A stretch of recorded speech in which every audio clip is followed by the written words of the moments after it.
The program originally scheduled for this time has been canceled in order that we may bring you reports from overseas. This afternoon, Grand Admiral Dönitz announced the death of Adolf Hitler. This death has not been confirmed by Allied sources. In April 1945, Hitler was the most wanted man in Europe.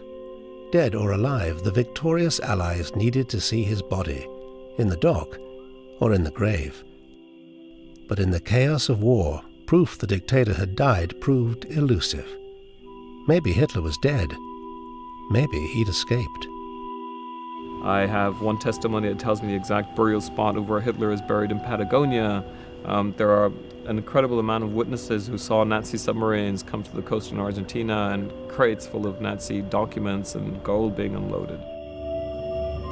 Concern is being expressed over the possibility that Adolf Hitler might attempt to seek refuge in Argentina.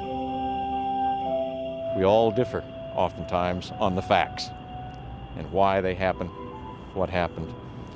And clearly, one of the biggest examples of this kind of difference of interpretation was what happened to Hitler at the end of World War II. The mystery of the missing dictator drew in spies, scientists and historians from America, Russia and Britain. As recently released documents show, it led the FBI into its most incredible manhunt, searching for Hitler from the subways of the Bronx to the jungles of Latin America. The FBI did receive information that Hitler had fled from Germany, that he was in Argentina, that he was in various parts of the United States, that he was in other places. And the areas where we had jurisdiction in the United States and to some extent in South America, we conducted inquiries to see if there was any truth to those allegations.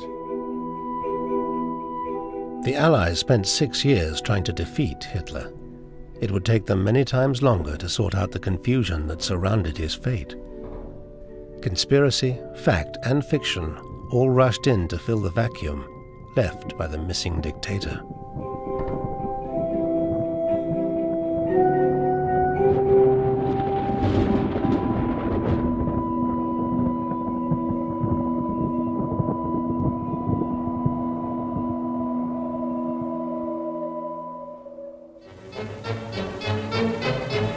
More extracts from captured German newsreels. This is said to be the room in which the alleged attempt on Hitler's life was made. Hitler was no stranger to cheating death. In 1944, German officers tried to blow him up at the Wolf's Lair headquarters. 4 men standing near were killed. A nice, easy explanation for gullible people. Fearing further attacks, Hitler sowed confusion about his whereabouts. Even in 1944, people weren't sure if he really was dead or alive. As to where they got hurt, there's no evidence. Anyway, the Führer, looking rather more round-shouldered than usual, goes from bed to bed, commiserating with the casualties. Maybe this is Hitler's double, or perhaps his double was killed by the bomb. Though there are scores of theories, the facts are not yet known. In the final months of the war, even the Germans couldn't be certain. Since the 1944 bomb plot, Hitler kept well out of sight, hidden away in bunkers. The last ordinary Germans who saw him in the open were a handful of the Hitler Youth. There were speculations already in the fall of 1944 about his escape and his whereabouts. So when the end of the war came, this was a story that had already long been prepared. Many of Hitler's most senior supporters did try to escape.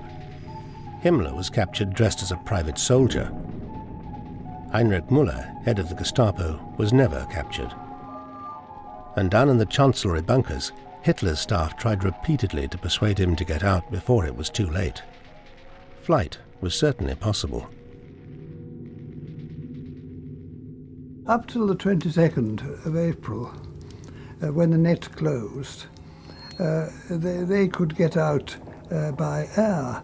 Big aeroplanes could take off on the 22nd, and a whole convoy of them went off from Berlin to Berchtesgaden on the 22nd, carrying quite a large number of people out, all those who opted to get out.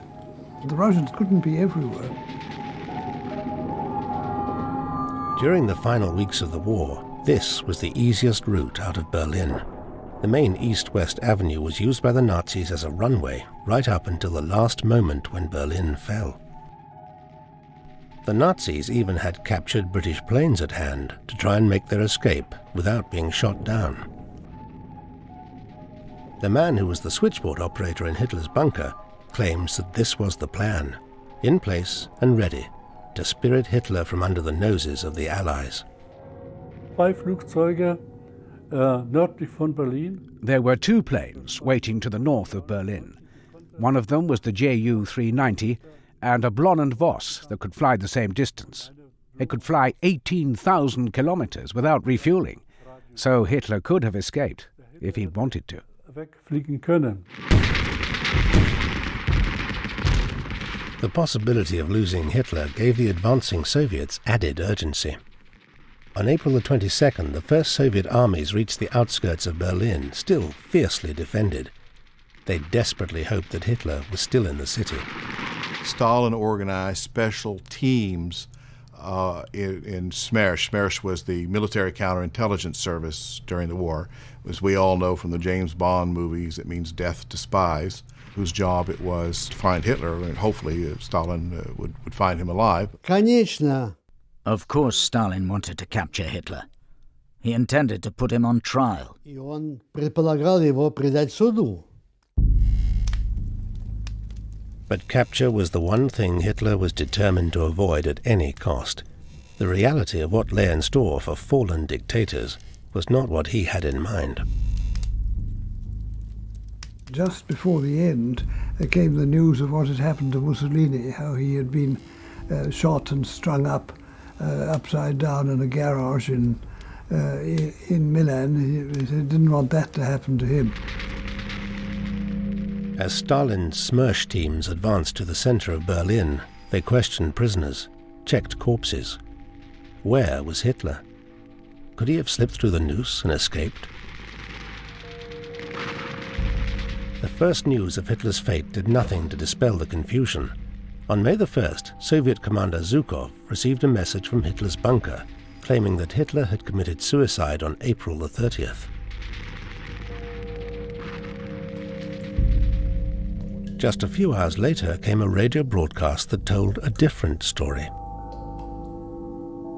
Deutsche Männer und Frauen, Soldaten der deutschen Wehrmacht.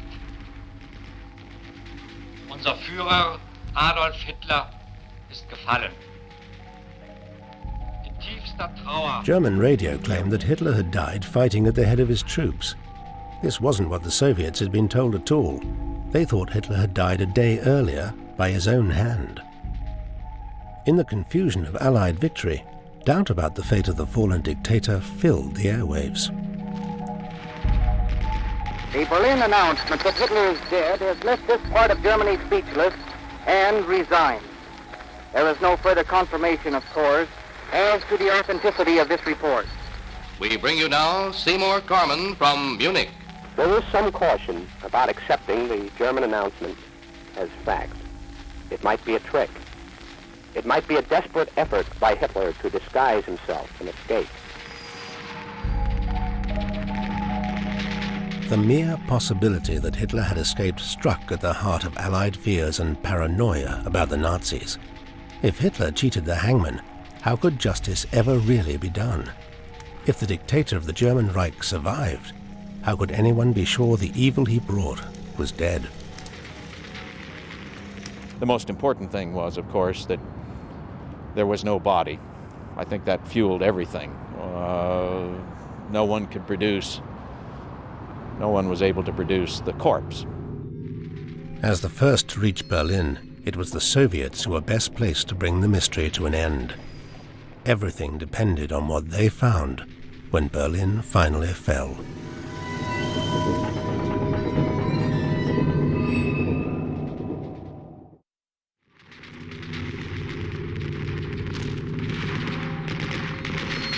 On the 2nd of May, Soviet troops captured Berlin's government buildings. This was the final symbolic defeat of Nazi Germany. It was 2 days since the radio announcement of Hitler's death, and the world waited for proof. If he was dead, where was the body? Hitler's own headquarters had barely fallen when a special Soviet search team arrived on the scene. Its mission was to find Hitler. It didn't take long before they were rewarded. Alenia Rezaviska was the team translator. One of the men just arrived from the headquarters of the 1st Belarusian Army was passing by. He said, "Oh, that one looks really like Hitler. He is Hitler."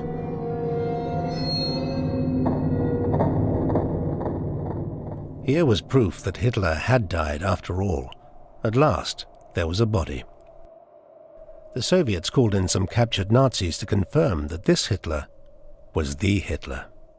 The body had a little mustache and a fringe, but many Germans said, "No, no, no." Only one thought he saw a certain resemblance. Finding dead dictators was turning out to be an inexact science. This body, the Soviets noticed, was wearing darned socks. Surely, they thought, Hitler wouldn't have died wearing darned socks. So they decided that this body was not Hitler after all.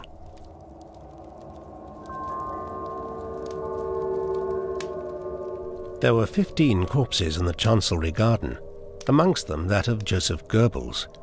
Goebbels and his wife had murdered their children, then killed themselves. It was as they were investigating the end of the Goebbels that the Soviets stumbled on a second possible Hitler.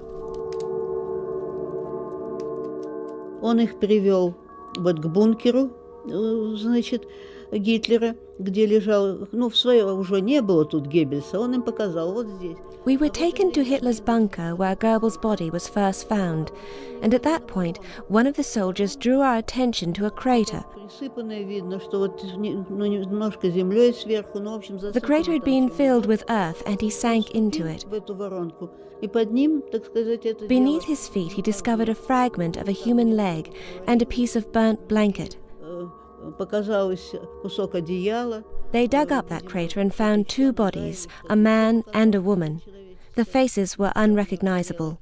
Они, значит, конечно, это раскопали, и два трупа, мужчины и женщины, но неузнаваемые на лицо. If the bodies could be identified, then worries about Hitler's escape might be laid to rest. So the Soviets picked them up and put them in wooden crates. They took them here, to Buch, an old lunatic asylum just outside Berlin. But identifying the bodies was almost impossible. The corpse of the man they had on the slab was so badly burnt that hardly any of the lower body was left. Yet the Soviets refused even to tell the Americans or the British what they were up to, let alone ask for help. All the particulars had to be noted: the body's height, all the physical data, all the internal data, whether any organs were missing. But in those conditions, it was impossible to do all that. Короче говоря, в этих условиях это невозможно. The autopsy was carried out under less than ideal conditions. It was a wartime situation. It was quite chaotic. The field hospital operation.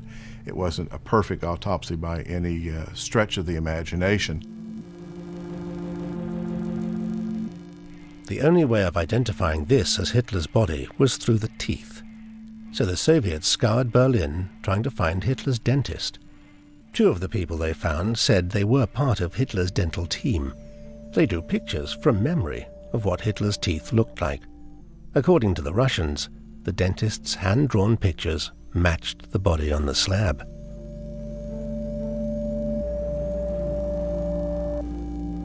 But Stalin held back the findings of the autopsy, and at a time of increasing international tension, he made a staggering claim.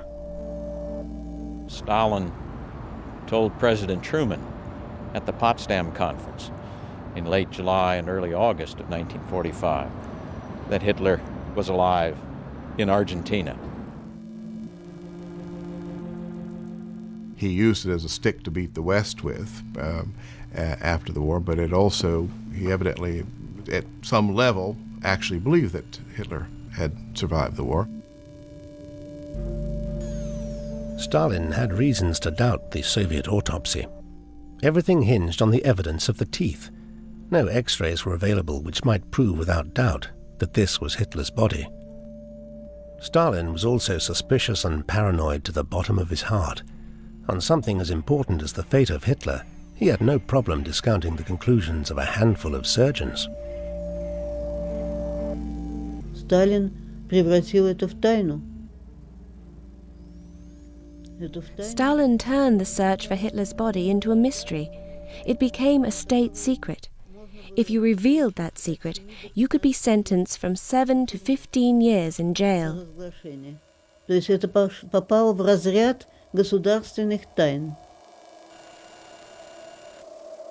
Thanks to Stalin, the identity of this body was clouded with doubt. Stalin's deputy, Marshal Zhukov, had announced that Hitler was dead. Now, he'd changed his mind. Zhukov gave a second press conference, and he completely withdrew the substance of his first. He said that there was no evidence that Hitler was dead, that he could easily have escaped, that the runway was open, that he was probably in Spain or in Argentina.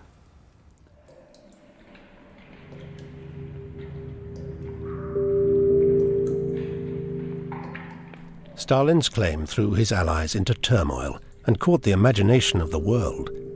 Amongst those most taken with the news was General Eisenhower.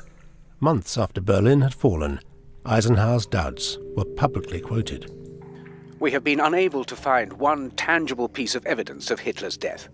Even though I initially believed that Hitler was dead, there are now reasons to assume that he is alive. The press rushed in to spread the confusion. Russian sources stated that the Soviet government did have some lingering doubts. The United States Army does not know whether Hitler is alive or dead. Allied Germany, December 19th. Soviets not convinced Hitler dead. As they poked around the ruins of his office, the Allies still couldn't make up their minds about what had happened to Hitler. 4 months after victory in Europe, confusion still reigned as to whether the dictator was dead or alive. Far from being brought to justice, Hitler had melted away.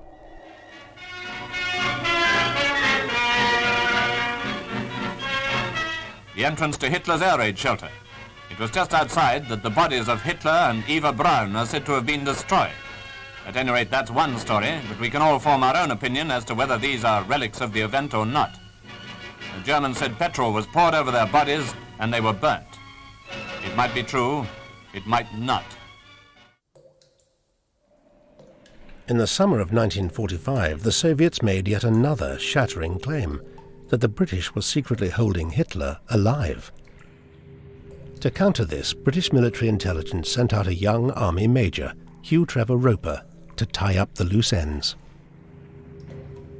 The Russians accused the British of harboring Hitler and Eva Braun in their zone, alive, for some nefarious but unstated purpose in the future. And at this point, my superior officer, who was called Dick White, decided enough is enough. It's perfectly ridiculous that the facts have not been established. He charged me with this mission. But starting over a month after the first reports of Hitler's death, Trevor Roper's mission was fraught with difficulties. The bunker had already been ransacked by the Russians, and what evidence remained was rotting in the dark, damp interior. It was an extraordinary experience to go down into that deep bunker and find this buried headquarters which were dark because the electricity had gone. It was flooded over one's ankles in water. tying up Hitler's loose ends was proving a lot harder than the British had hoped, and Trevor Roper's task was hardly helped by the fact that neither the Soviets, nor the Americans, nor the British shared information or evidence. Most important of all, the Soviets had imprisoned nearly all of the key witnesses who were in the bunker at the time of Hitler's alleged escape. I realized here were several of the people I was looking for, rather important people: Bauer, Hitler's pilot, Rattenhuber, the head of Hitler's guard, people I wanted to interrogate. Trevor Roper had to base all his most important conclusions on the evidence of just one man, Erich Kempka, Hitler's chauffeur. Kempka left him in no doubt what had happened to Hitler. I mean, to him the alternative was complete success or annihilation. All the evidence is that he shot himself. He used the revolver, certainly. This became the official British version. But the British uncovered no bloodstains, no bullet holes, no bullets in the room where they thought Hitler had shot himself. And Britain's findings made no difference to the Soviets, who still said Hitler was alive.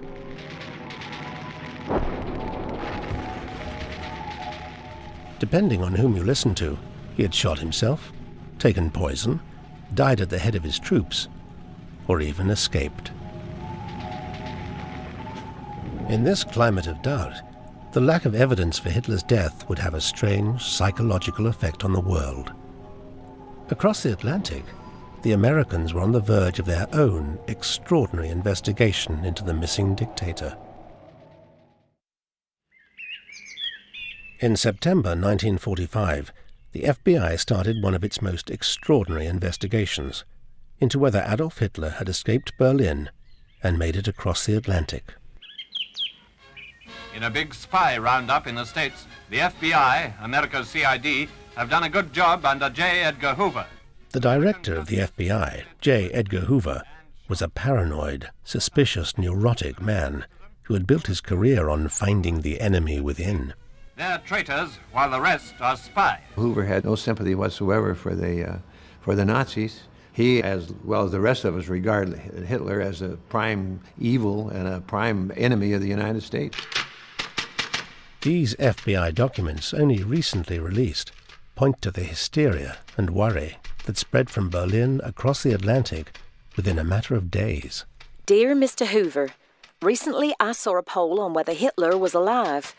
I am one of many others that thinks that Hitler is still alive and possibly here in the good country we are so fortunate as to live in. Polls at the time showed that a majority of people actually believed that Hitler had survived the war and was still alive, and this led to a lot of Hitler sightings.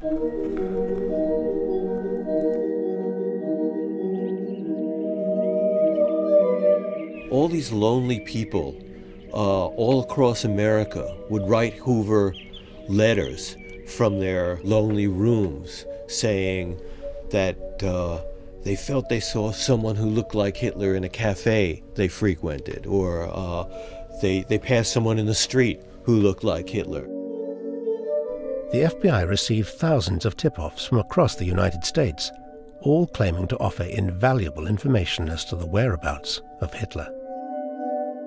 Well, I remember one in there. It seemed that a woman said that she had seen Hitler on a subway stop in the Bronx, as I recall. The FBI tip-offs ranged from full-blown accounts including descriptions of height and weight to simple one-line teasers offering no more than, if you want to know where Hitler is, then call this number. Dear sir, I'll bet $1 to a donut that Hitler is located right in New York City. There's no other city in the world where he could so easily be absorbed. He has spent the past winter bussing dishes. Is it possible that this is none other than Adolf Hitler of Germany? I've read in the papers about you hunting Hitler. Maybe you will laugh like my family at me, but I thought I saw him at the Adolf St. Pablo Hitler, Road. German Führer, owns 8,960 acres of land in Colorado. In many cases, these people are psychotic, or they have other type of medical difficulties. In some cases, they're people who are hostile to other people and report these things falsely. Some people, they have just a desire to associate themselves with something that's prominent. It is to be noticed that at the time of the interviewee would interrupt the interviewer and play the violin. You can waste a lot of time and effort there on it, and money. But then again, you have to be careful that you don't overlook something that might be serious.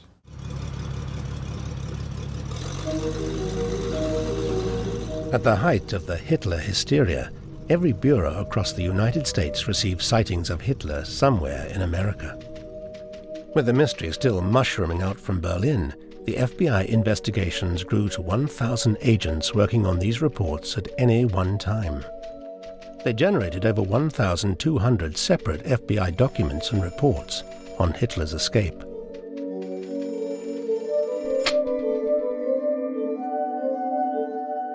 So much is crossed out, so you have, black bloc said at black bloc that Hitler, black bloc, and it adds a layer of mystery that doesn't exist if the stupid FBI censors had just, allowed us to read the original reports. People even sent in handy hints from the press on how Hitler might have altered his appearance.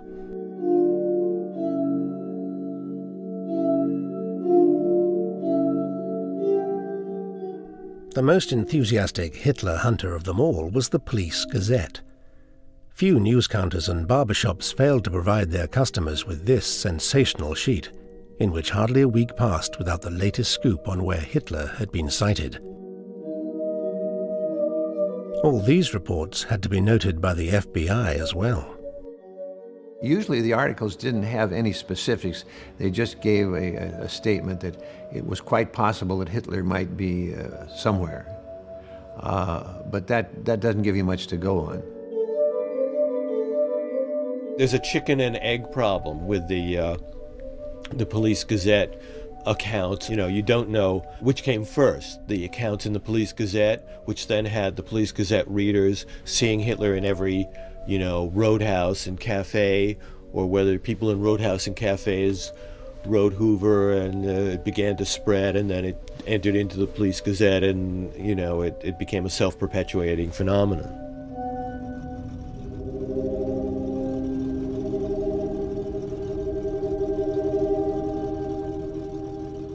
While the FBI chased phantoms in the United States, the Soviet Union sat on any evidence that might settle Hitler's fate one way or the other.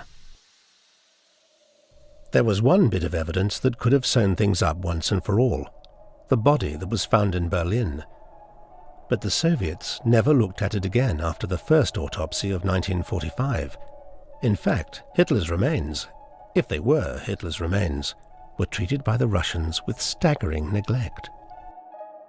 Их закопали так, чтобы, уже в часы, когда население не выходит на улицу. We buried the bodies secretly, when no one was around, in a little wood. И поставили с такого... We put a secret guard there, because the bodies were not buried very deeply. Они не глубоко были зарыты, and even dogs could dig them up. But that was never officially reported. Такого не было зафиксировано. Soviet intelligence continued to confuse the West by arguing that Hitler might be alive. СМЕРШ и КГБ попытались доказать. SMERSH and KGB did their best to prove that Hitler hadn't killed himself, but had somehow vanished. And that marked the start of a mysterious operation called Operation Myth.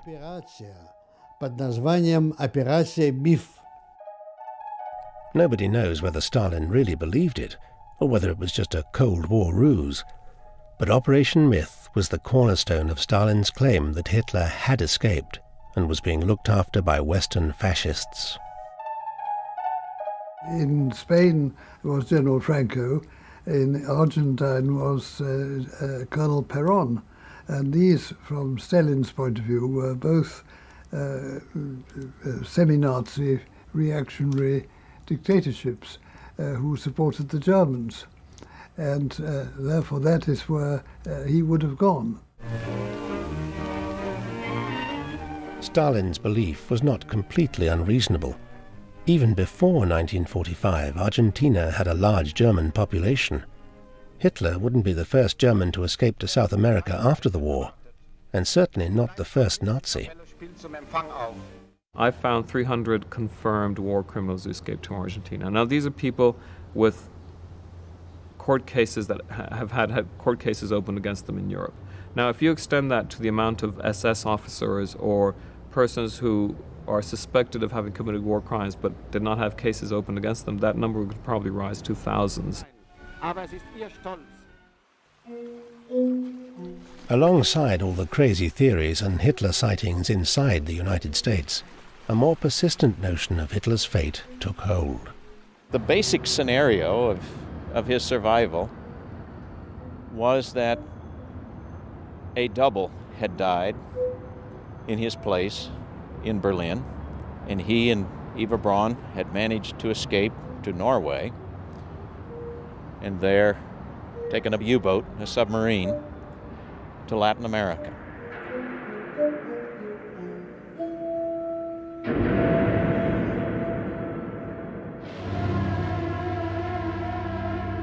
This scenario took the FBI into one of its most remarkable inquiries. One of the reports that fueled their suspicion concerned the voyage of U-977. We left Norway on the 6th or 7th of May. After we left Norway, we practically became a phantom boat.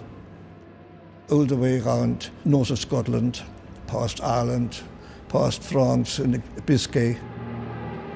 They were looking for us and searching for us, and all we could do was listen on the listening apparatus to hear if there was anybody above us or near us. This was a voyage that most people had thought physically impossible. The clothes we were wearing got damp and had mold on it. Our bunks were damp. We couldn't shave, of course. You never shave on a submarine. Our teeth became loose through lack of fresh fruit and things like that. We felt dirty, and we became more and more miserable. U-977 made it to the coast of Argentina on August the 17th, 1945.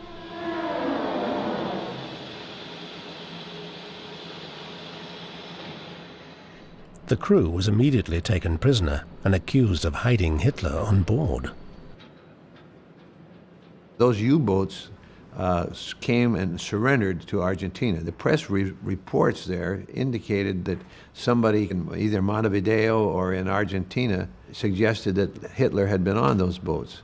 And I think that caused a number of people to say, well, we have to look into that possibility. More reports of U-boat landings came into the FBI over the next couple of weeks. September the 21st, 1945, reports of Hitler hideouts, Los Angeles letter to Bureau. The first sub came close to shore about 11 p.m. after it had been signaled safe to land, and a doctor and several men disembarked, and Hitler and 2 women. Another doctor and 7 more men said Hitler had suffered from asthma and ulcers, had shaved off his mustache, and had a long butt on his upper lip.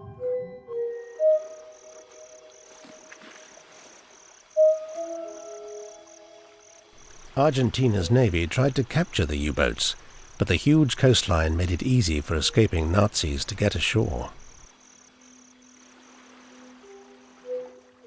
Llegaban hasta acá, hasta una estancia perdida en la inmensidad y la desolación de la Patagonia. They'd arrive at a farm, lost in the immense desolation of Patagonia, and once there, unload all that could be unloaded. People, personal belongings, useful bits off the U-boats. Those areas weren't patrolled, and the farms had land on the coast. And besides, at that time, those were German-owned farms. Eran estancias alemanas.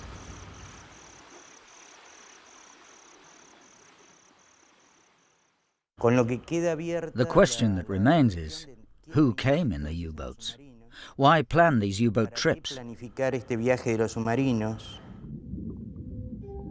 The FBI took this question extremely seriously. The combination of submarines and so many Nazis already in Argentina was enough to make the possibility of Hitler hiding out in the wilderness a genuine concern.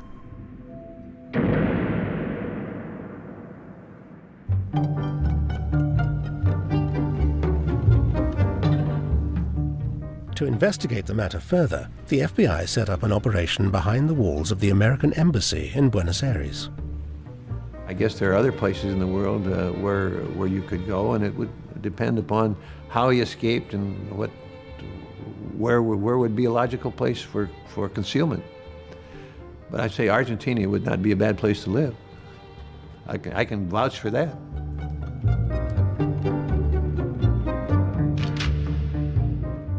John Walsh found himself working under very odd conditions.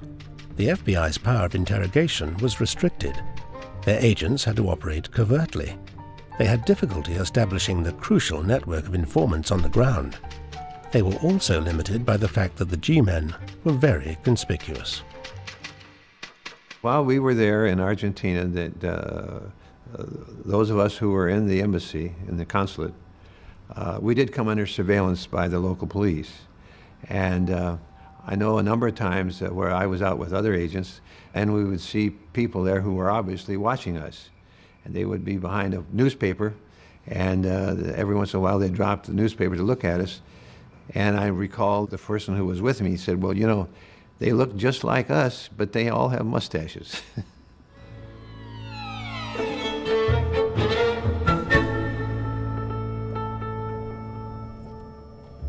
As information began making its way into the Argentine bureau, the G-men were soon able to piece together a pattern of Hitler's possible movements, based on reports of local sightings.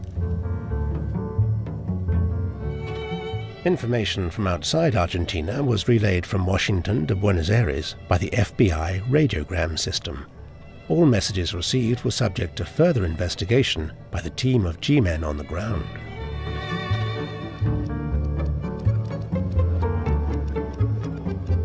Discovered 2 sets of footprints leading in one direction only from high water mark, then across mudflats to shore proper near San Julian. At point where footprints ended, tire marks found, indicating car had turned at right angles to shore. Inquiries continuing. In another report, Hitler was seen moving quickly inland, heading across the Argentine pampas towards the southern Andes. The path was leading to a German-owned hotel in a remote region of Cordoba. Could this be Hitler's mountain hideaway?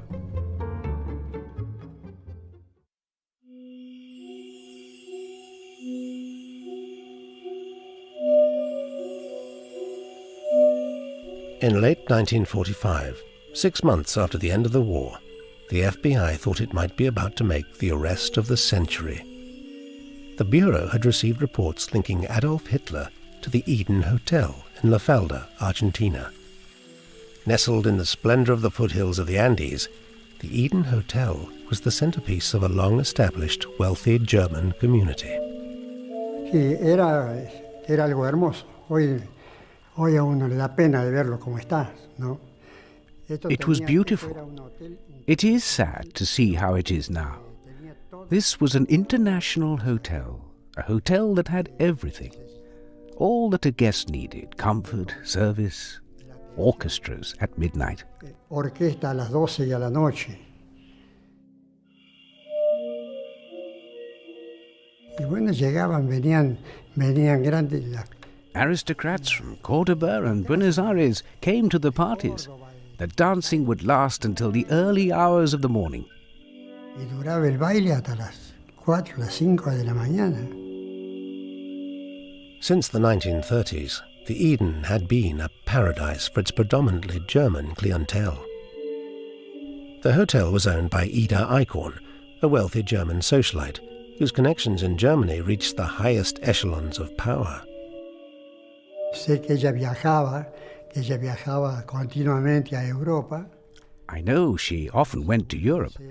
It was said she went to get more clients. The cream of Europe came here. Pasajeros, porque acá venía la crema de Europa, venía aquí. It was Eichhorn's European connections that first brought her to the attention of the FBI.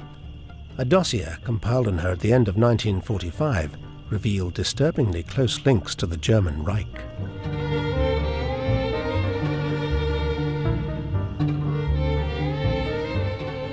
Even before the Nazis came into power, she placed immediately by cable her entire bank account, amounting to 30,000 marks, at Goebbels' disposal.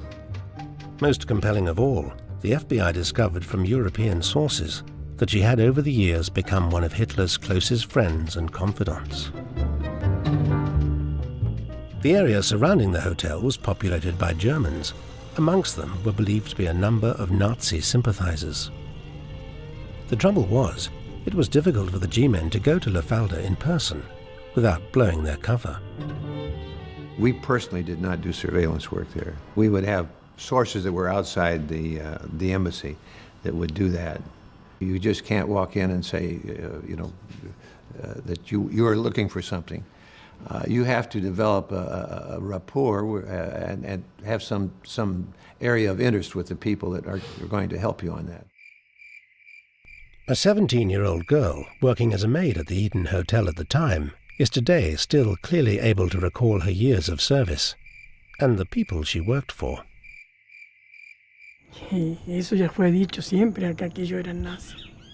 Everybody around here thought the icons were Nazis. Even after they died, people always referred to them as Nazis.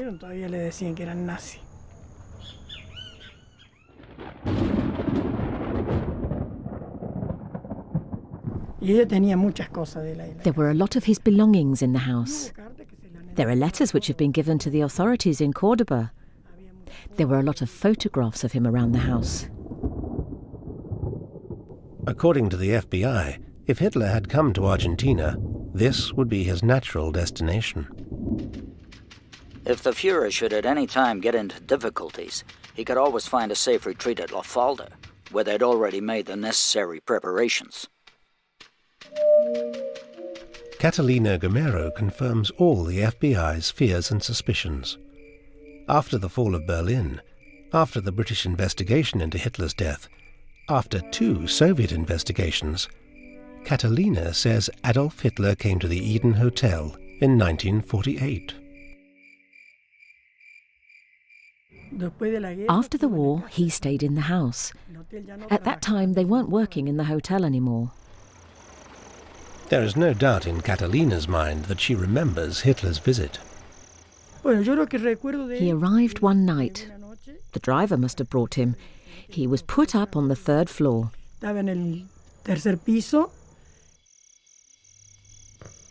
Catalina even recalls what Hitler ate. We were told to take his breakfast upstairs and leave it at the door. To knock at the door and leave the tray on the floor.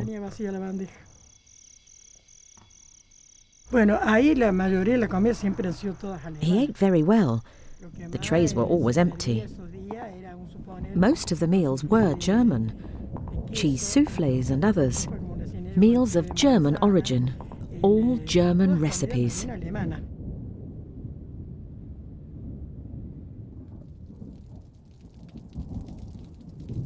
According to Catalina, the Hitler of the Andes was clearly recognizable as the Hitler of so many people's imagination, even though he'd lost his moustache. He must have shaved it off. But he had a wig. Definitely a wig, not hair. He might have had a little hair, but he did wear a wig. There were usually people in the house all day. But for those 3 days, the 3rd floor was private. Downstairs, everything was normal.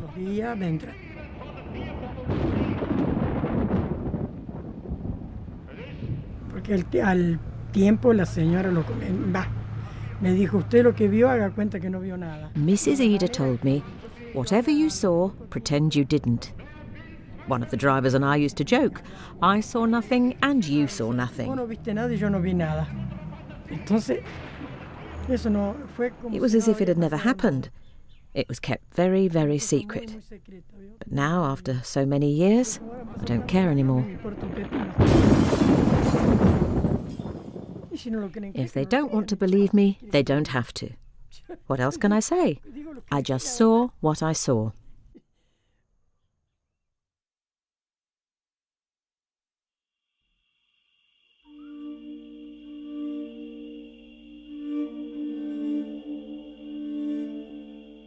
Like all the best mysteries, Catalina's story has an enigmatic ending. Y arriba el pan de azúcar había unas casitas alpinas. 2 weeks later, Mrs. Ida said we were going to go to Pan de Azúcar, up in the mountains. We took food, and in a wooden house, there he was. From what I overheard from their phone calls, he went to La Rioja, and then he vanished.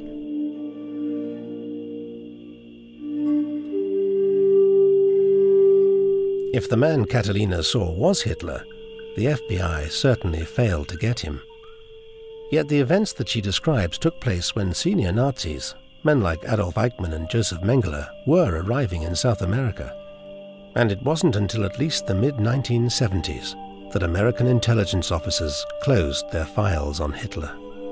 The information that we got, much of it was not credible. Others, where there was a possibility of some credibility, we made inquiries, but in none of them we found any true indication that Hitler was actually in Argentina or in the United States or in any place where we had any responsibility. All the investigation that we made then came to a dead end because there was nothing really specific had been found. There aren't many people today who still think Hitler made it to Argentina. The KGB claims to have flushed Hitler's corpse into a Magdeburg River in April 1970. The Soviet files on Operation Myth were finally made public in the 1990s, revealing that Stalin had deliberately confused and misinformed the West about Hitler's fate. Even though the official search for Hitler has ended, his phantom continues to be relentlessly pursued. Fantasists who have for years hung on to every word published in the Police Gazette still follow him from the foothills of the Andes to Antarctica. There, they say, he awaits a flying saucer to take him to conquer another world, in another universe. The myth of Hitler's physical survival is really about the survival of a unique kind of evil embodied in Hitler, about the survival of the mystery of Hitler, the fact that in some way he escaped explanation. The remarkable story of Hitler's life after death is a clear warning of what can happen when a dictator melts away. The world wanted a clear sign that the cataclysm of World War II had ended. But Hitler's death went missing, and the fate of the last century's most terrible dictator took over 50 years to sort out.